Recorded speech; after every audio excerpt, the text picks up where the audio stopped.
In 1963, the city of Skopje was devastated by a catastrophic earthquake. And, but it was a single lining. They decided to rebuild this ancient city in a more modern architectural style. And that architectural style is brutalism. And that's what this video is going to be all about, Skopje brutalism. We are here at the Skopje railway station with my friend Ben. He's an American, but he knows a lot about brutalism. We have quite a few bit in the United States, and of course Britain's was the home of brutalism. That's where it was first kind of created by the architects there. And brutalism had two different branches, basically béton brutal and art brut, which was raw art or raw concrete, which is béton brutalism, which is raw concrete. And the idea was to almost turn the buildings inside out. And it really was a way of showing off the materials that were used. One of the early founders of it said that the idea was to have the wood be wood, the woodiness of the wood, and the sandiness of the sand. That's what you wanted to show. So the idea was that you were kind of turning the building inside out. It kind of came out of the Modernist movement, which happened at the end of the 19th century into the 20th century. People like Louis Kahn and Mies van der Rohe, people like that. And it was the form follows function, which was the old Modernist way of doing it. So the idea was that what happened inside the building, living space, workspace, those things, that was more important than what the outside looked like. The outside was to be functional, the inside was to be where everything happened. That's what leads to Bauhaus, for example. Yeah, exactly. Yeah, very so that was the very idea, was to make the inside more important than the outside, because the idea was that people made the interior space and the outside is nothing. Of course, I think the architects probably didn't like that too well, the ones. But the idea was to strip down the ornamentation, make it as simple as possible, and ended up being a very popular, especially in the mid-centuries. They were trying to get rid of, after the 40s, a lot of the nostalgia that went with the type of building, which was Victorian or other ones. They wanted to strip that down. It became very big in the Eastern Europe and in the Soviet Union, but I really think that was more for utilitarian purposes. It was easy to build and construct and quick. This is actually a common misconception. So a lot of people see these buildings and they say, "Oh, this is socialist architecture," but brutalism was, I would say, entirely a Western school of architectural thought. I mean, the founder is generally agreed to be Le Corbusier. Yeah. He is French, of course. The most brutalist countries by concentration would be Britain and France. I think it's even. There's a lot in Sweden, a lot in the United States. Yes, we do have a lot. Right. Yeah. And Macedonia is actually an exception, and Yugoslavia, more generally former Yugoslavia, among the communist states, by having lots of brutalist There is, architecture. and in Belgrade there's quite a bit too. Especially New Belgrade and things. There's it's all over. It's been great for me living here, because being the fan of brutalism, because this is a very central part of that. It's a big part of Skopje. It is a big part of Skopje. So it's plenty of buildings here, and this train station I love. That's why I have the sweatshirt. This is a good representation. You can see how the poured concrete here is just left with its forms, so you see the form on there, and kept very minimal for what they like. So, and I said, I think it's also you're turning the buildings inside out. Nowadays, it's actually gotten fairly expensive. Some of the new brutalists that they want to build, concrete and water has become expensive, especially water, because it takes a lot of water to make it. And so it's become less popular now because it's become more expensive, though a lot of people would like to revive that. In fact, the deconstruction movement that happened in the 90s and the 2000s, like with the Centre Pompidou in Paris, is a way of turning the building inside out, putting all the pipes and all the heating and everything on the outside of the building, and opening the inside for space, for art, and for those sorts of things. So you have a nice interior for all that, because again, you want the inside to be where people lived and where they did what they did.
When the earthquake hit, the Yugoslav government decided to rebuild the city in this new brutalist style. So they enlisted the services of what was at the time probably the most eminent brutalist architect in the world, Kenzo Tange.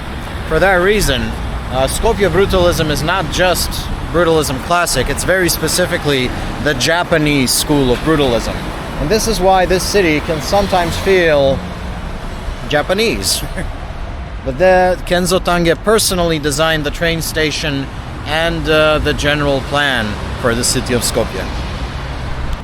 That's the National Bank building. We call it the Sok Banki around here. And apparently it was designed by Polish people. Yes, the Polish architects, and funded by the Poles, as a matter of fact. I believe, and you may know about this, Nick, more than I do, I believe the original National Bank was at the Centaur, and it was destroyed in the earthquake. The one directly across from the Army Hall, I believe that was destroyed during the earthquake. And that big glass one is now? Well, the glass one is actually an homage to the old building. Yeah, exactly, which I didn't realize until like a week ago. until you, I mean, sometimes you have to see the old pictures. Yeah. And suddenly it just dawned on me. But yeah, I believe that was the National Bank, I think, and then it was destroyed in the earthquake. And I don't know what they did with the banking between now and when they built this in the early 70s or so. But this is also a nice brutalist building and still functioning, as a matter of fact. Yeah. I have a friend who works on one of these floors, and right now they're renting out a lot of the floors, so the bank does not occupy the whole thing. And the annex buildings are the central register. So that's another thing with brutalism. A lot of it is just government buildings. Yeah, a lot of them were. That's not a lot of private domiciles. A lot of the way in the United States they are that way. There's the city halls, public libraries, public schools, things like that. So most of those, like in Indianapolis where I grew up, the Federal Building was built that way. And in D.C., you've got Georgetown's library, the University Library there.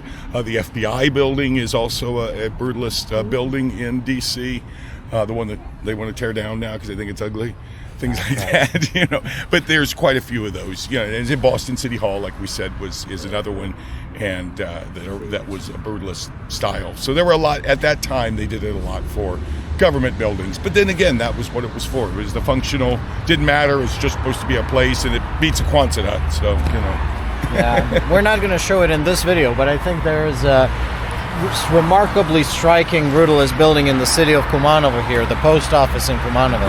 If you get the chance to see that, that would be interesting.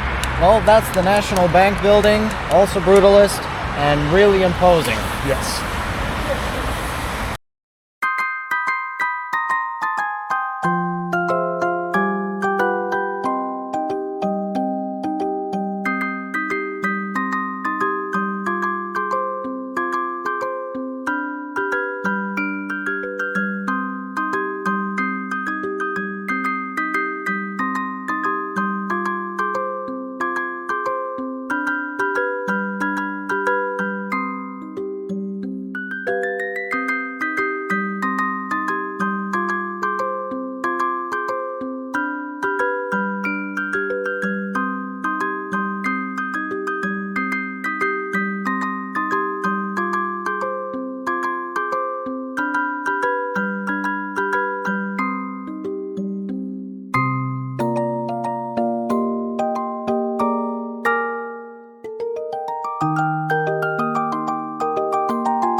Okay, so we are here at the university campus of Cyril and Methodius, and because of just the way this university is run, this is just the humanities campus. That's the Faculty of Economics. You got Faculty of Law over there, Philosophy, and the Rectory.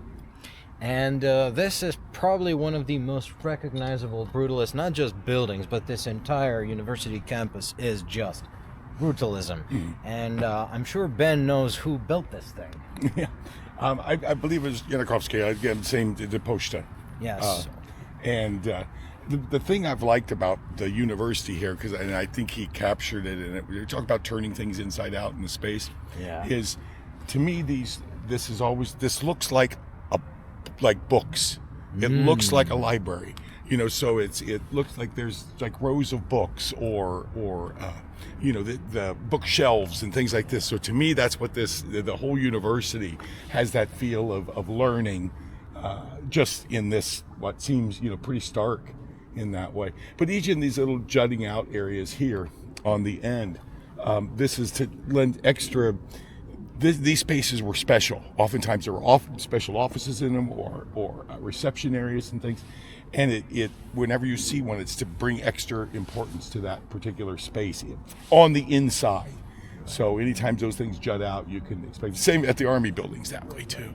Yeah. So I'm not an expert on the Faculty of Economics because I studied law. There you go. But over at the Law College, each of these 4 towers, now we can only really see 2, and the sun is really in our eyes here. But this tower, that tower, they are lecture halls. They are the main lecture halls. And this really massive structure over here, this is the ceremonial hall, where we get our degrees, right? And you're also signing up for university there. That's where all the big events of college life happen, on the inside of this massive structure, just jutting out of the general structure over there. Now, it's a shame I don't think they're going to let us film the inside, but the inside is pretty jarring as well. So there's that. Yeah, but if you want one space to come into in Skopje outside of that, this is a space to come in and see what brutalism was supposed to be. Now, it's a Sunday, but usually if it's a working day, it's a study day, this square would just be full of young people, students just running to and fro. So it's also a good place you want to come and sort of start making friends if you're the kind of person who just approaches strangers and say, hey, you want to hang out. Yeah, people watch. So that's the university.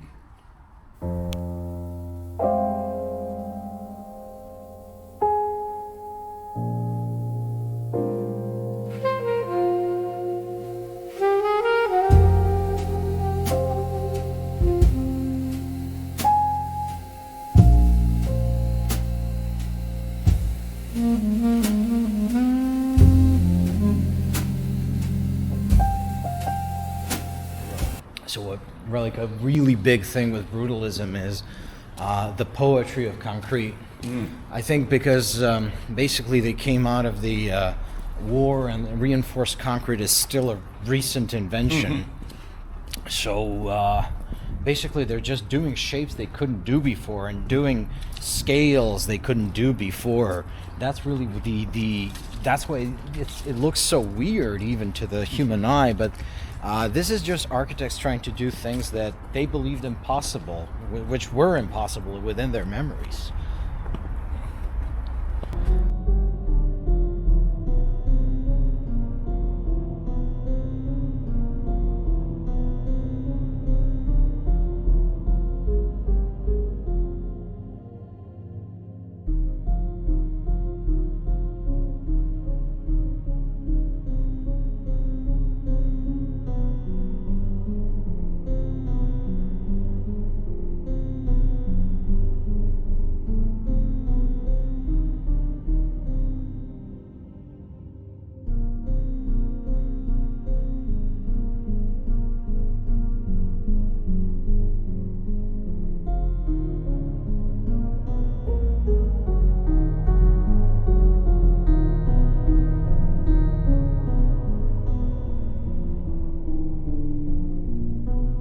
All right, so because we're so reputable people, we are standing under a bridge. And this is the Goce Delchev bridge, or twin bridges, because it's actually two of them. Each is a lane of traffic above us.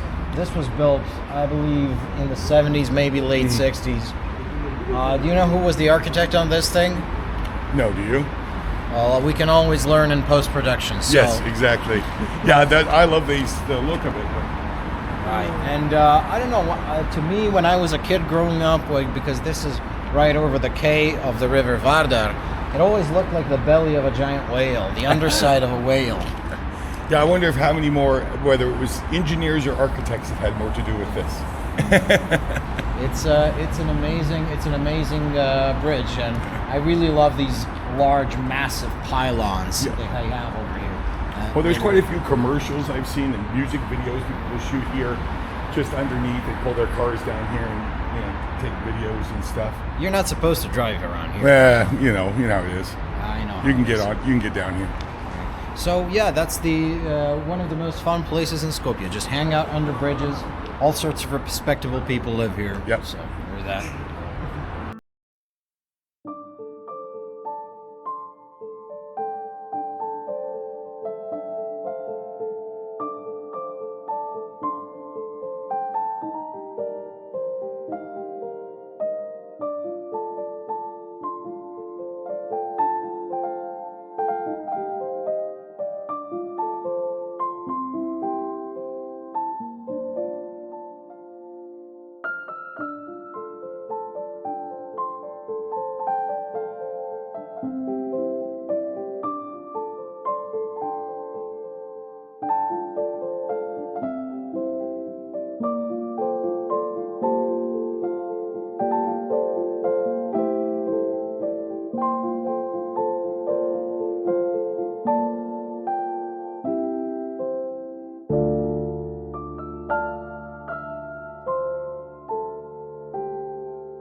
Yo, this is the Brutalist rap video because of our Dutch camera angle, and this is the old post office. Okay, so all joking aside, this is the old post office, and we wanted this angle to show you the awning of it, and on the other side is the stone rose, right? Well, that looks like Cthulhu tentacles. Yeah, or it's almost like a daisy or a lotus flower in some ways. From the top, it looks very much that way. We're going to include some aerial pictures of it because they don't let us climb all these buildings. We're too close to a government house. But it's one of the most singular architectural achievements of Skopje brutalism. And I think it's probably recognized worldwide as one of the most recognizable buildings. Oh, yeah. In brutalism as well as in just architecture in general. Sadly, some years there was a fire. And of course it didn't burn down, it's a concrete structure. But it turned out that the building was uninsured, and so the loss could not be recouped, and it has been hence abandoned by the Macedonian post office, and now they're just operating out of the railway station, interestingly enough. And this is just sitting there. Yeah, it's a real shame.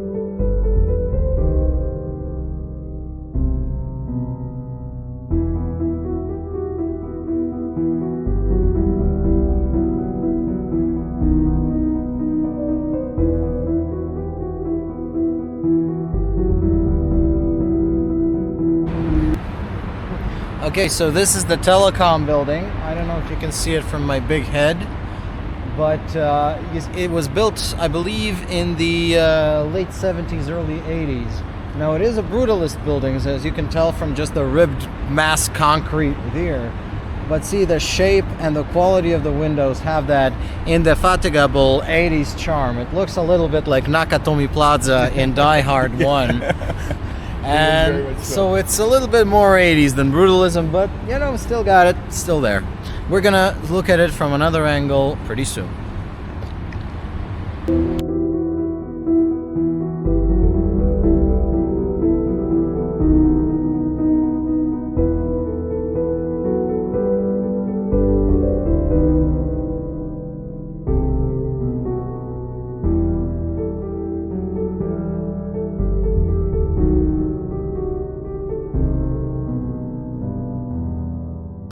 You gotta I'm recording. Yeah, this was also designed by the same person that designed the post office, Jankowski.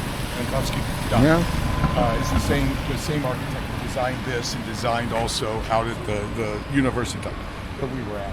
But you can see with here the very geometric elements. This is like draws from modernism art and things, and cubist art. They were all influenced by that. So they kind of like Mondarian and his kind of like geometry art and the deconstruction of things the way the cubist did, so you could see all kinds of sides and the inside out. And so this is kind of representing that, the geometric looks of it, the circles. So you can use the motifs repeated on the tile on the floor too. But then the half moons there, which are like half of the circle, the half circles, the circles. And usually you'll see squares too, which we saw too. Usually rectangular or squares, windows and things. That's all very, very typical brutalist architecture. Some people didn't like it, but I like it because the brutalism has a character. Yes. It's very. I think people think it's cold because it does look that way because it's brutal. But it's brutal. But to me, it's not cold at all. And when it's live with people and things are coming and going, that was the idea behind it, you know. And imagine all the windows lit up when there were people here and stuff. At night, it probably really made a statement, you know. Yeah. Now it looks like it's empty, but it had people in it, it would be very much alive, which is the idea. You want the buildings to be alive.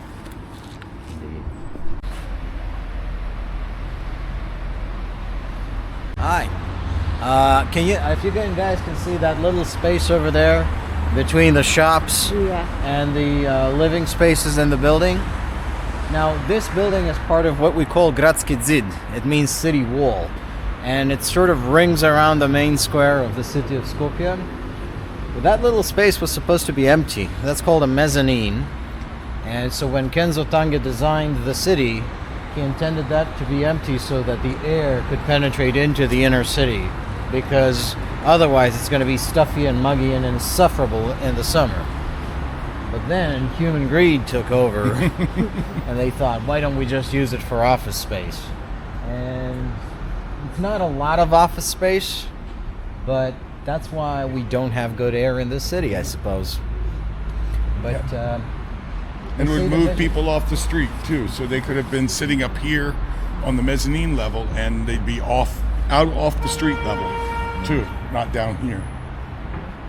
So this is how even the best design can be subverted by poor implementation.